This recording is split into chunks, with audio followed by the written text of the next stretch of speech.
I would say, as a female, I don't think there should, personally, so I can't speak for the general public. I would say, in my opinion, I don't think there should be any limitation as a woman or as a female to learning. I mean, as long as you have access to certain tools and certain, is it your laptop, you have your internet, you have the website and all that. There should be no limitation just because you're a woman in learning.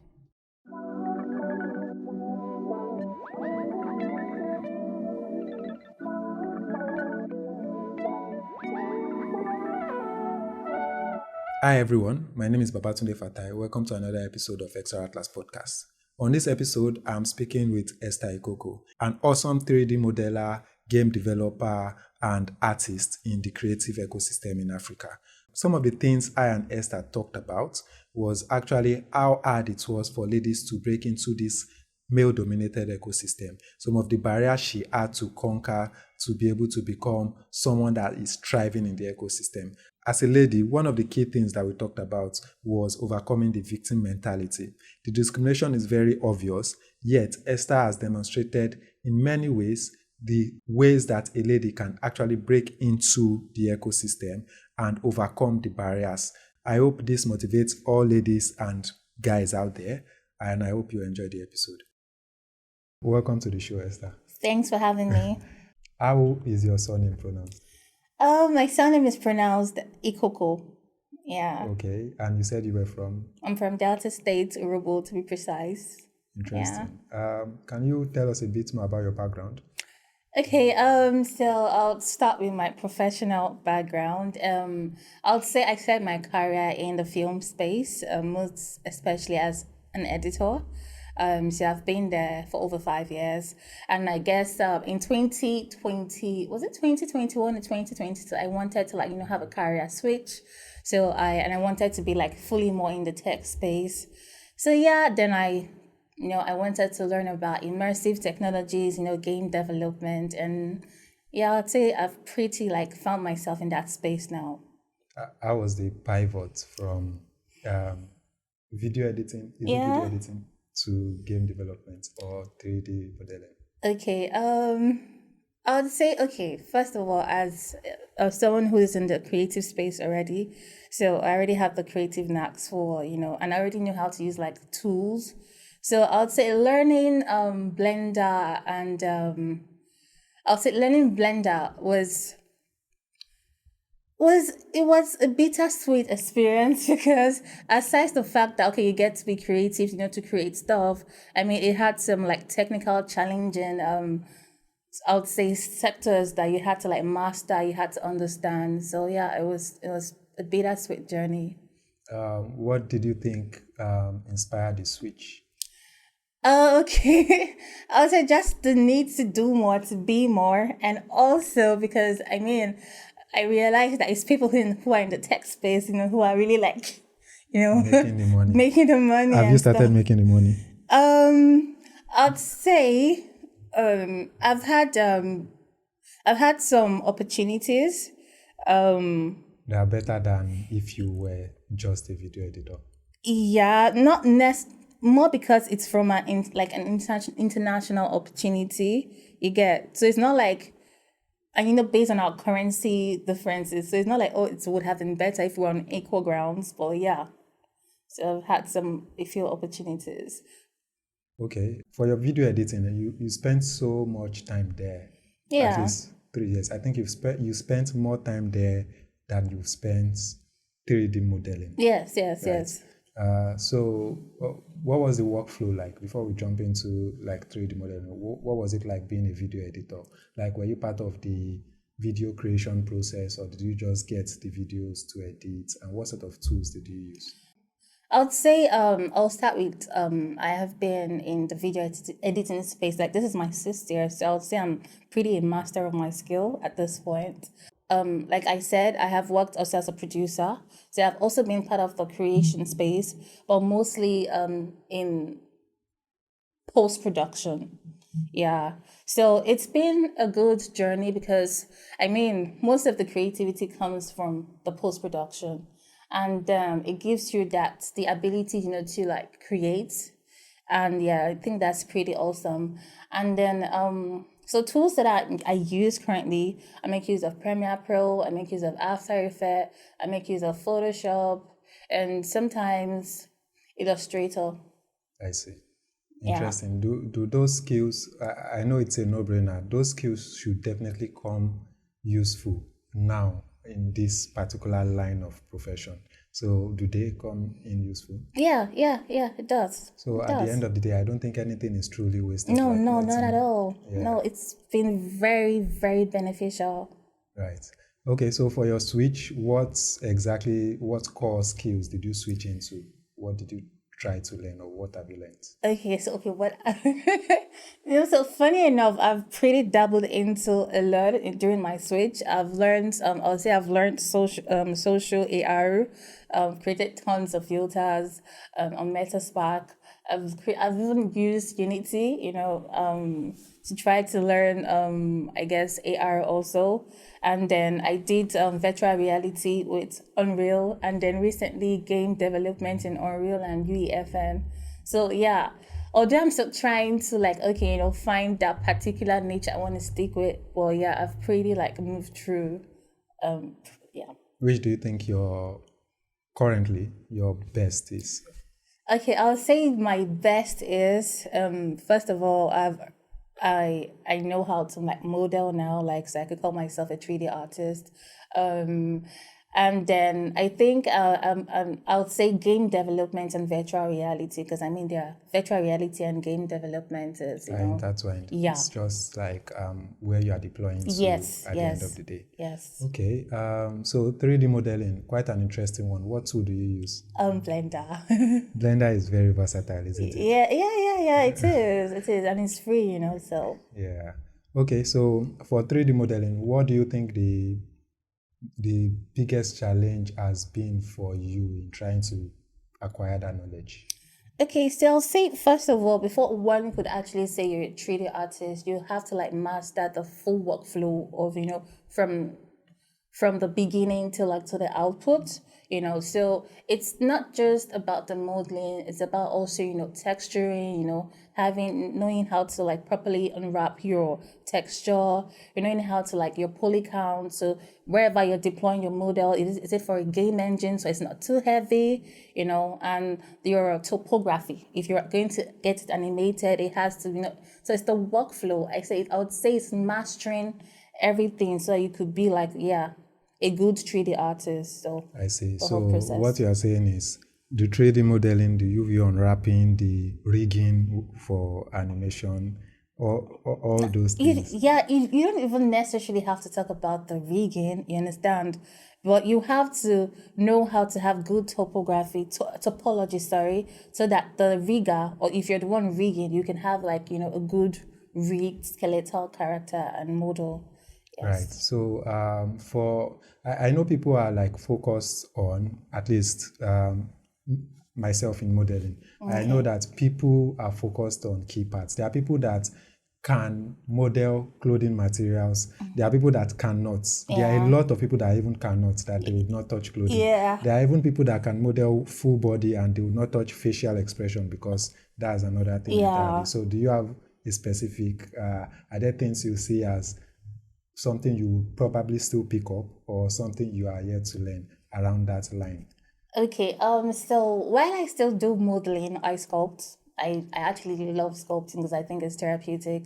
But one thing that I want to like learn properly is I want to learn how to use certain softwares for like clothing, like you mentioned. Yeah.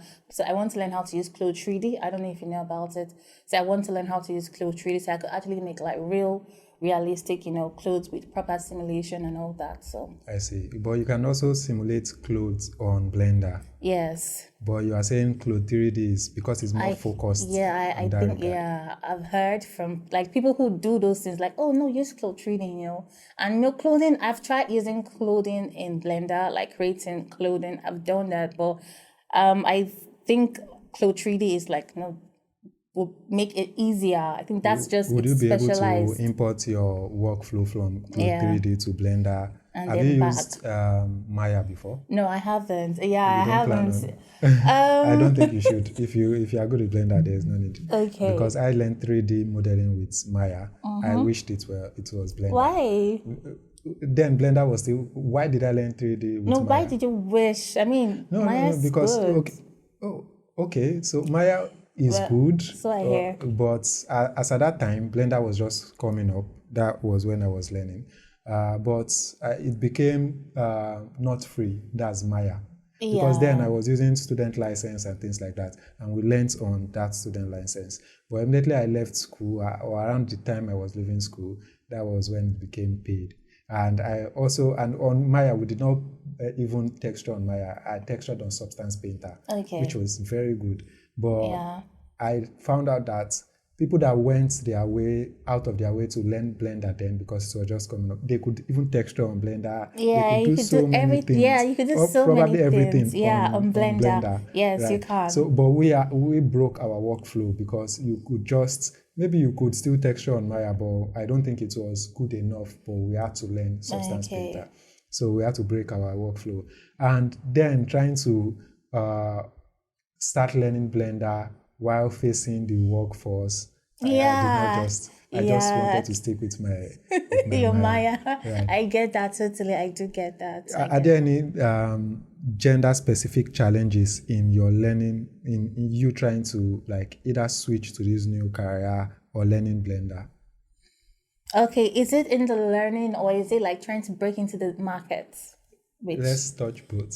I would say, as a female, I don't think there should personally, so I can't speak for the general public. I would say, in my opinion, I don't think there should be any limitation as a woman or as a female to learning. I mean, as long as you have access to certain tools and certain, is it your laptop, you have your internet, you have you have the website and all that. There should be no limitation just because you're a woman in learning. Right. And the other trying to break into the Yeah, and then trying to break into the labor market or the job market. I mean, that's a different ball game because I mean that's not just you. That's you versus the markets, you versus, total strangers who have certain biases and all that. So I think once you have, as a lady, if you have a good, strong portfolio, and most times when you apply for jobs, they always give you something to do. You understand, to test you, to see your technical abilities. And once I feel you can prove beyond, their doubt that yes, I'm up for the task, I can deliver. I don't think, yeah, except maybe if you're black and you're applying to the white market. Now that's so there is a new dimension to it. It's not just about being a woman, it's Yeah, also about being black. yeah. So what's sort of I'm also familiar with that pushback if you were black, but I want to hear from you. What sort of barrier do you think that's as I don't know that places before creatives, black creatives? Okay, I would say the black creatives in black countries, we have black creatives in the international countries. So black creatives, for example, in Nigeria and all that, I think they mostly, based on, I would say, how our society is, we have a lot of challenges. Okay, for example, maybe most times you don't even have electricity and all that, and then you're a creative who's just trying to get up on your feet. You don't have maybe access to like steady power, and then these people, I believe they've had some experiences with people from our country and maybe they're not able to deliver because of one challenge or the other. So I think based on the stereotype they have, I think we're not usually favored when we're applying, except maybe you're really, they can't even like, oh, look away from your portfolio. But if you're just like a regular person with a decent portfolio, most times it's really not easy, except maybe you have a direct access to someone. Right. So there are two things to that. First and foremost, it is the fact that you have to try twice as hard Yeah. as non-blacks or black creatives that are not from Africa. You have to try twice as Yes. hard, Yes. right, Yes. as them. That's one. Forgotten the second point though. But Okay, so quite interesting. For what do you think ladies that are trying to break into because currently the 3D gaming ecosystem is male dominated, and I don't think there is like a specific push within the ecosystem that it should just be male dominated. So the point is now, what do you think ladies should do in terms of trying to break into the ecosystem? What are the steps do you think? Because here you are, you're already in the ecosystem. It's majorly male dominated, but you are surviving. Not just surviving, you are thriving.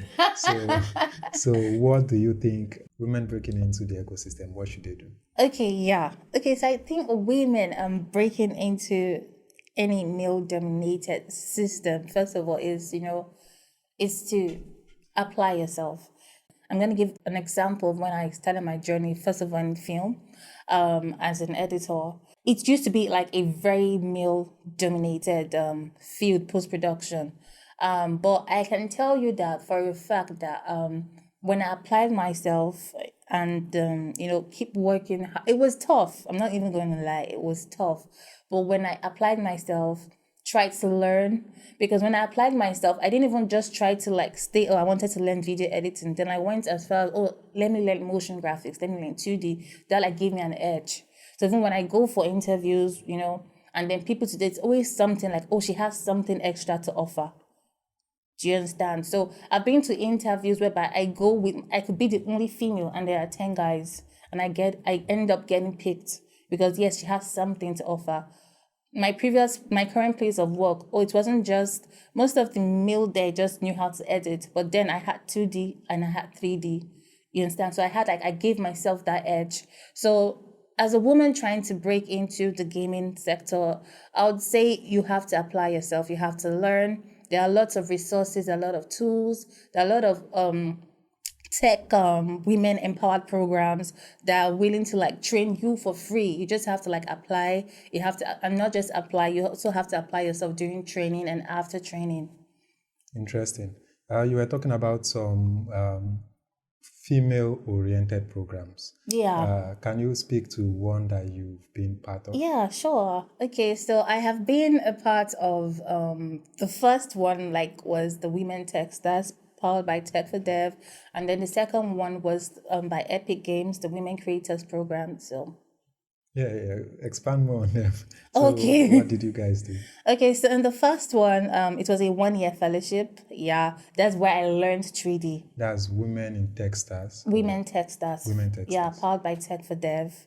So that's why I learned 3D and 3D modeling and all that. And then it's during the women creators program powered by Epic Games that I learned more about game development. I learned, world level design, world building. And then the funny thing, because I was already in the media space, so I already knew about cinematics, and because that's also a part in gaming. So I aced it, because I was beginning. I just had to know how to use the tools and all that. So there are a lot of programs, there are others that I wasn't a part of, but they're all over the internet that you could apply for. I see. So you would say for those trying to break, that's for the ladies trying to break in, there are opportunities out there for you to learn that you can leverage on. Yeah. Right. And you also need to give yourself that edge, knowing that Stuff out there. yeah. Knowing that the game already counts against you in some way. I don't want to say that. Right? Yes. But, No, it does. You should say that yeah. because they always feel like, she won't be good enough, Right. Have you faced any instance of that, of a discrimination in any way? Um, Or do you think it's a perception thing? it's not a perception thing. It's not a perception thing. Like I would say, right? It's because I wouldn't say I have faced it so much because even if you have that certain bias towards me, right?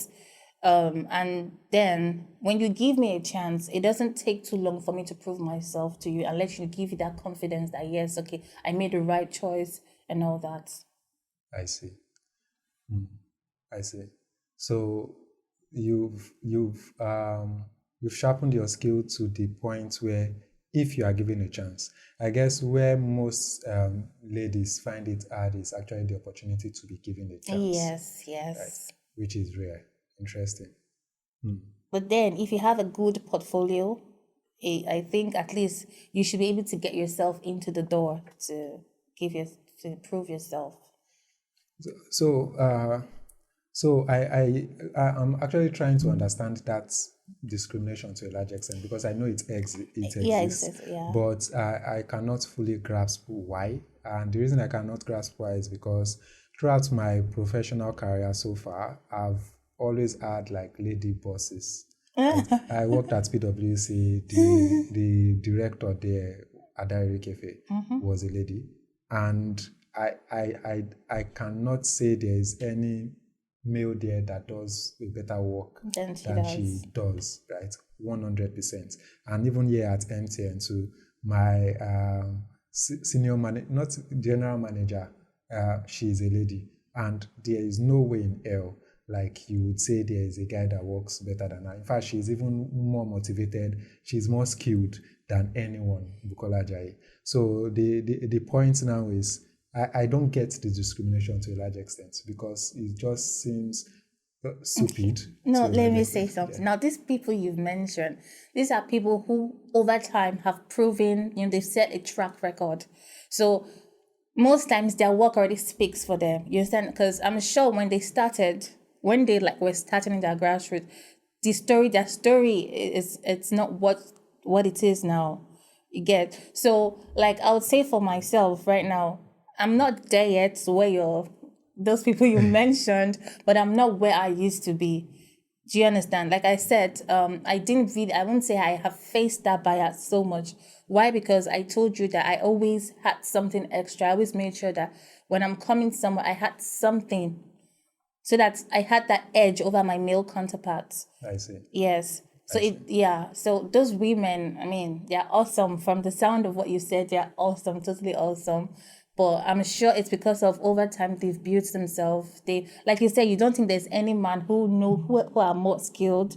That's because she has applied herself, told and like put in the work. So no matter the gender, no matter the color, no matter who Yes. you are, at the end of the day, Yes. you should still look for that edge, Yes. and you should sharpen it Yes, as much as sharpen you it, can. yes. Interesting.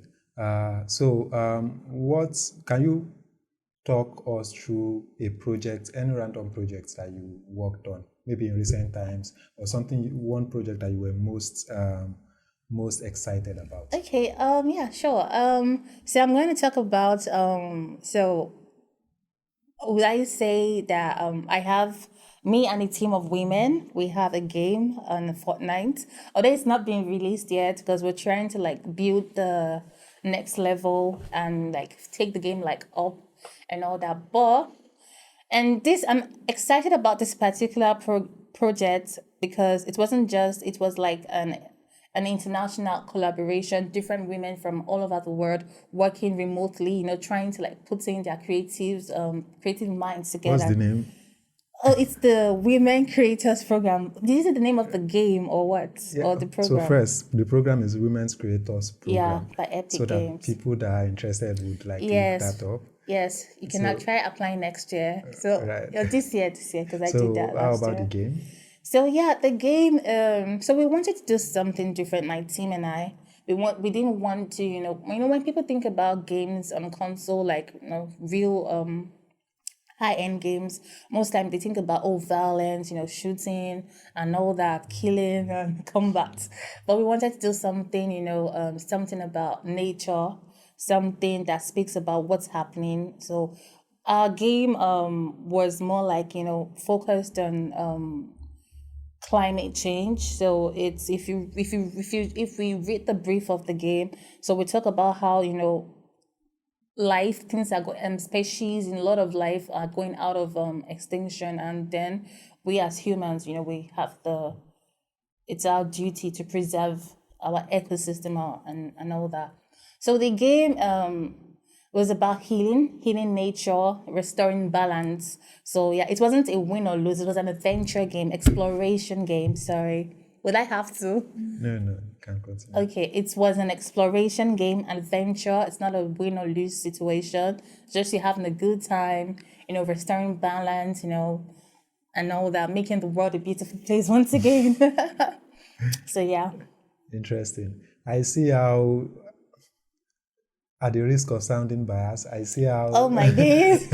I see how that could be like a sort of creation from ladies because, like you've said, I said at the risk of sounding biased. Like you said, the things you've mentioned so far are actually something that I would actually be curious to play because it deviates away from the conventional. Yes. Right. So I find a sort of ingenuity to it, right? Yes. So and uniqueness also to it. Yes. But don't get me wrong. I mean, there are lots of other teams who created like violent I know. gameplays. I was going to get to that. Yeah. I wanted to say, like, when it comes to either game development or even top game players, I know many ladies that have down to be violent. Very, Oh very my down God. to be Yeah, violent. true. Right. So what has the collaboration been like in terms of you guys collaborating? Is it that there are some people that are just focused on 3D modeling, someone on scripting? Like, what is the dynamics like?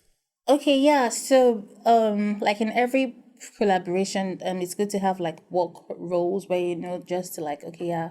So we had some persons, in as much as it's not what you're assigned to is not limited to just that. You could still collaborate on something else, but we give like specific roles. So like I was in 3D and cinematics, because I chose that because of my experience in film. And yeah, so we had some person who were in game mechanics because they were really like game programmers and all that. We had some person who were in level designs who like, it doesn't mean that you were limited to that role, but we were just like, okay, yes, so that we have To be someone responsible for it, so yes. that if it is not delivered, we'll say, oh, these two people are supposed to be the ones that are responsible. Yeah, for something like that. Yeah, just to like get the workflow. Yes. So, but irrespective, regardless of what was given, we all still like work through each other's, yeah.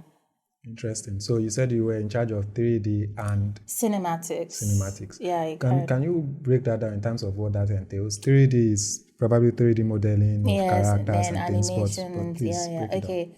So are you talking about 3D modeling and cinematics? Is cinematics like putting together like Okay, yeah. Okay, so first of all, the 3D modeling, although in Fortnite you really do not need external assets. In the Unreal editor for Fortnite, it's a whole world with you have access to a lot of things. You get, but just in case you want some personalized assets, yes, that's why I come in and all that. And then for cinematics, when you're playing a game and then you see some visuals, like it's not really a gameplay, it's not you playing, just you're seeing some maybe interaction, some storylines, camera movement, showing stuff. Yeah, so that's where I come in. That's so what storytelling. But isn't that what level design is supposed to be?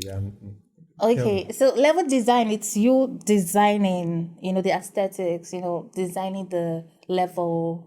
So when you say level map. design, we are talking about what you see, the map, the Yes, ground, yeah, when you're playing, the environment. the environment, yes, when you're playing through your so island and all the that. cinematics you are talking about now is probably how the player is followed throughout that level. Not necessarily. For example, now maybe the player has a quest, so and then maybe he triggers something, and then you see like a whole visuals, maybe telling him, so like for example in our game, when the player spawns up and all that, you get to see the storyline of that gameplay. You get to see like, you see someone who's sick, you're hearing that, this person, you're seeing everywhere, it's falling apart. So you're seeing, it gives you that visual understanding and all that. So maybe when you go to a certain place, it just gives you some idea. Maybe you see people talking, or you've achieved something, and like someone's now telling you, oh man, that's so good, you did this and all. So it's just like a movie. Yeah, short snippets of me. Okay. So you are saying cinematics is during those times, let's say when you are playing a game, yes, and something happens where they need to remove focus from the main player, yes, and you watch a bit of video around that. Yes, thank you. Oh, that yes, I'm sure you just wanted me to talk. So for level design, we are just speaking strictly about the actual environment, Yes, yes. like chairs, tables, Yes, the map, the map. the game, how the player is supposed to follow through, like okay, from here to here, here to Do you there. have a story writer, something like that, like someone that puts together the story? Okay, yes, yes. Ideally, in gaming, I mean, there are people who who are writers, storytellers, and in our case, we told our story ourselves. We didn't particularly write. No, we did write. Funny enough, we even had a storyboard. So yes, we did all that Was any storyboarding. interesting? Yeah. Was any guy involved in any of that? No, Is that not discriminatory? no, it's not because from the onset it was a woman's program, so Okay. it's not. I Okay. mean, I'm sure there are like yeah, I don't know, game developer or game development teams that are just made of guys. And yeah, and then guys and women. So yeah. Okay, interesting. So for me, I think it's quite interesting, like what you guys are doing. So is the program is supposed to last for how long? And is it that what you are creating will be the output for the program? Like, what's the goal? okay, so we the program for our sets, the program started sometime in September and spanned through early November. Yes. So it's what we're creating. That's what, because we had mentors, we had people teaching us. So it's not just us coming from nowhere. We had mentors, like we had facilitators. So pretty much we're putting out a good work that it's playable. So 100% virtual, the program. Yeah, it's 100%. I mean, we had people from Pakistan, from Dubai, from India, from Ghana, from Nigeria. So That have been a great cross-cultural experience, it to be was honest, actually, it to be able was, to do that. yeah. And then dealing with the time zone, because we're working with the Indian time. And then we had to like, because their 9 o'clock was like our 4:30. Yeah, And I think they are like 4.5 hours away yeah, or ahead of something. us, Yeah, yes. yeah, yeah. So, but Work it with a was a lot good of them. experience. Right. Interesting. You talked about the environment you guys were developing on. I think you said Unreal Yes, Unreal Editor for Editor. Fortnite. Great. And for Unreal Editor, you said something about there are already a lot of assets in there Yes, that you can just yes, utilize. yes, yes. And then it Do- helps you to publish directly into Fortnite. You publish directly into Fortnite. does that not make it does that not like put some sort of uniformity to all the games that would be published?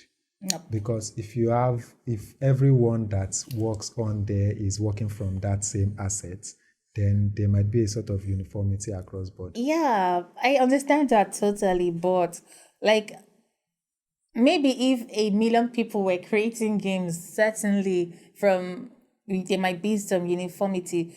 But during our program, we were like 100 women who were admitted into the program, and we were like put into teams. So in my team, we were like 5 or 6, if I'm not mistaken. And then we got to see different games from different people, and none of them had any similarity. I see. None. So when it comes to, for example, stones, I'm assuming there are like 1,000 stones you can pick from. And yeah, and aside 1,000 stones, they're editable. Okay, yeah, I was going to say that. So Yes. is the editing happening on the Unreal Editor, or can you edit on Blender? No. You can't take out their assets. I know. So If I mean, not, yeah. So if I not, they will mean, find it on Turbo Squid. yeah. For So you everyone. can't take out their assets. You have to use it there. So there's a whole lot. Like some persons built games that were like in space. Some persons built like in an urban city. Us, we built it like in, how would I put it? Like an ancient underdeveloped village. Ours was a village. What culture was it modeled after? Our game. Funny enough, because now that you asked, I know the name of our village was called the Irene Forest. I don't know where they got that from. I don't know if it was relating to their culture, but So they are meaning Indian. yes, could be from the Middle East people, but yeah. So it wasn't really, or maybe it was fictional. right? Probably fictional. I don't Yeah, know. but even if it's fictional, like it needs to still be modeled around a certain sort of Yes, culture. If you are yes. saying it, if there are buildings there now, for example, like what sort of buildings? But I think we've beat that horse to a large extent. Apart from that, are there any projects that you've worked on recently? Because I know I saw that you've worked with a like wide range of people, of brands. So apart from Unreal, is there anyone you've worked with again? You mentioned your current brand. Like when I say current brand, I mean the people you currently work for or Yeah. with. What are they called? Okay, so am I allowed to call my company's name? Yes, now why not? Okay, so I currently work with Accelerate TV. Yes. So we create movies. I mean, you should check it out. We have an app, Accelerate Plus app. So we're trying to like compete with the likes of Netflix, Showmax, and all that. And we also have our channels on YouTube. We create really nice movies and and content. First time I'm hearing about them. No, have you seen this very famous comedy show, Visa on Arrival, with Bovi, with I don't watch Nigerian movies, so oh I'm my sorry. gosh, no, that I'm sure. hurts. It's a comedy I'm show. sure You many should people check have it seen out. it. Yeah, I'm sure, even if you haven't watched it, by the time you check it out, I'm you'd sure have you seen a must have clip or come something. across it on social media. Interesting. So, So, what role do you feel there? oh, I'm an editor. Yeah. Interesting. So, what sort of content? Because you said you are trying to, that's Accelerate, is trying to like be a competitor to Netflix and Yeah. co. So, what sort of content do you guys create or are hoping to create? Okay, so we're all about creating African content, telling African stories. Yeah, so that's it. We're telling lots of African stories, showcasing Africa to the world. Do you see yourself applying your 3D skills in there at any time? Okay, yeah. Because I don't know if you know of this program, this Del York and MasterCard. So I'm currently enrolled for the animation program. So I'm hoping to like pick up fully animation so that yes, so we could create some animated short content and all that. Do you enjoy working for Accelerate? Yeah.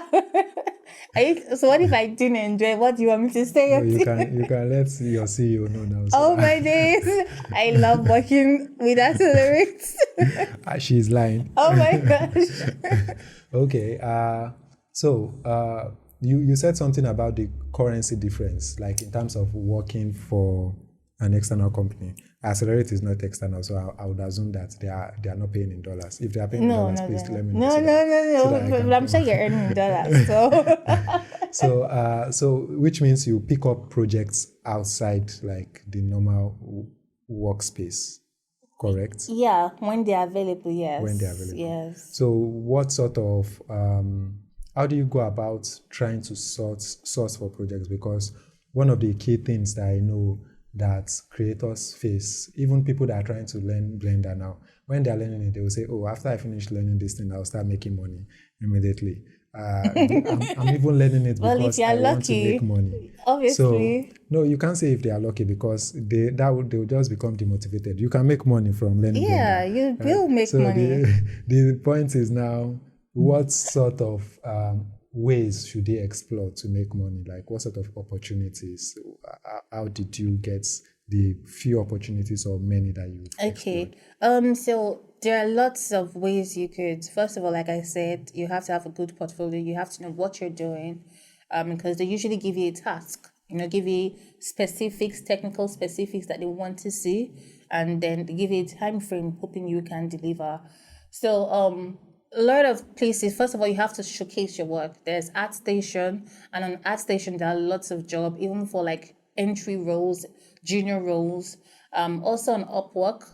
Yeah, you can also bid for jobs on Upwork, on Fiverr, and then on LinkedIn. I mean, LinkedIn's a good place. You get to see people posting lots of. It's a community where like professionals are like putting up jobs and all that. So Oh, okay. So everyone has to improve their portfolio. At yes, least you need to make sure you have an edge. yes, you have something worth Yeah. paying And for. there are also platforms you can explore where you could get those opportunities. Yes. And one of them is ArtStation, like Yes, you mentioned. like I mentioned. Are there any other places they could explore opportunities? Apply for jobs, I guess. Yeah.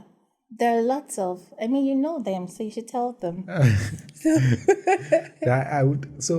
think there's a bit of luck to it, right? Yes, that's what I'm saying. So throughout my own career, I've worked for, apart from like jobs outside for other companies, my main roles have been in PwC, which was fantastic, and now MTN.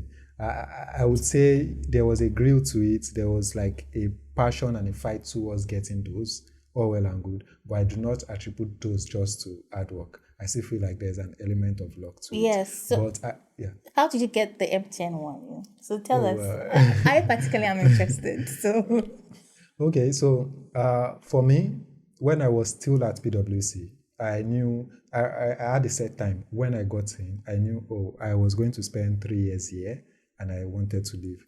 And when that time was getting close, I needed to think about where was the place that I could make the highest impact. And after scouting through all companies in Africa, to be honest, I isolated MTN long before I even came in contact with MTN at all. So I isolated MTN in terms of, I saw their 2025 goal in terms of converting from a telco to a technology company. And I knew that because I like finding myself in a place where I know I could make maximum difference. PwC, I also joined them. I got employed with them when I was still an undergraduate. And they were establishing, I don't know if you know the Experience Center, but I hope you visit someday. It's here, it's right here at VI. yeah. So I know someone who works there. I'm sure you know her. Faida. Yes, this is Interesting. my friend. Yeah. So the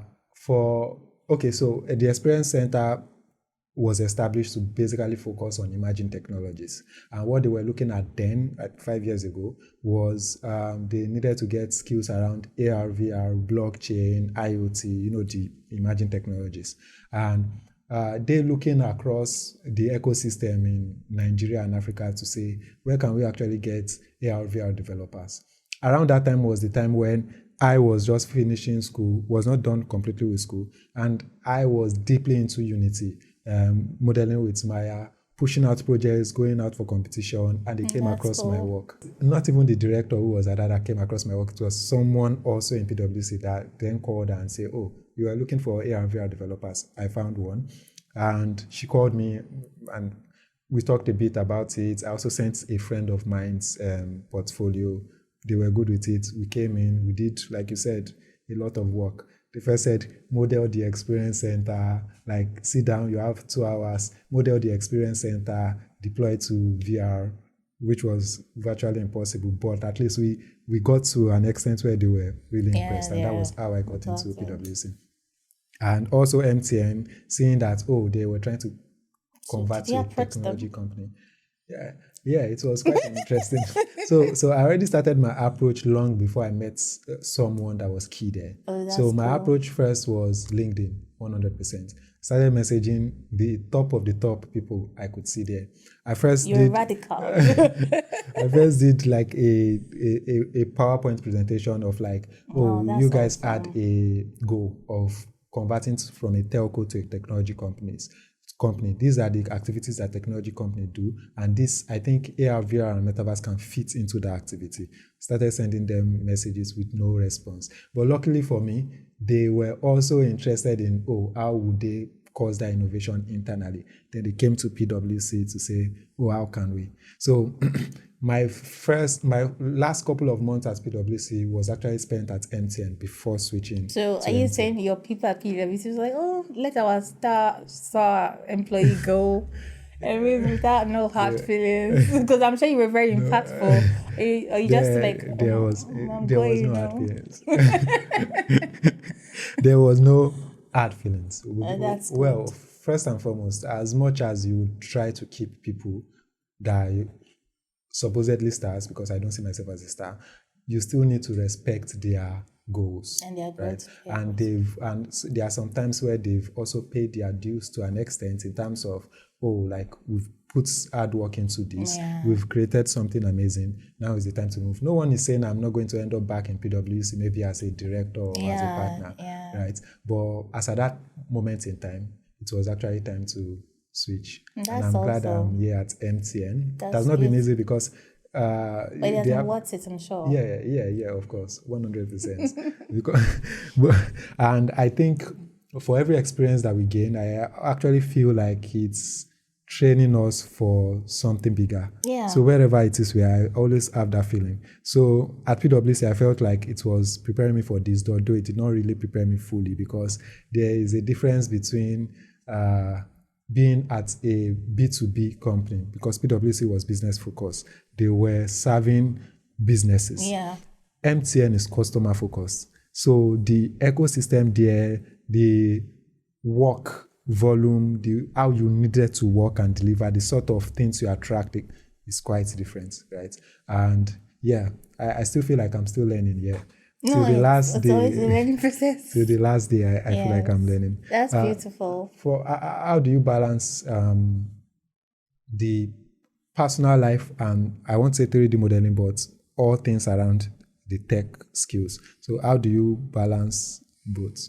Okay, I'd say it hasn't been easy because currently work is always going to be demanding, and then trying to work full time and trying to learn, trying to master your skills. I mean, if you don't have that drive, if you don't have that goal, that vision, like, okay, I want this, it's not even been easy. Like I said, I'm starting an animation class. So I'm going to be going to Oshodi every Saturday after working I won't even say 9 to 5 because you Are always you work. teaching or you are learning? I'm learning animation. Interesting. I mean, that's what I want to learn to master it, because I mean, I model now, but I'm not much of an animator, so I want to like master that and learn that.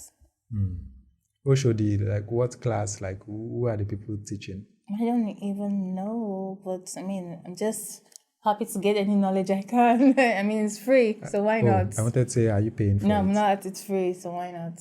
Would you be interested in passing down your knowledge? Yeah, sure. Are you familiar? Do you know the African XR community?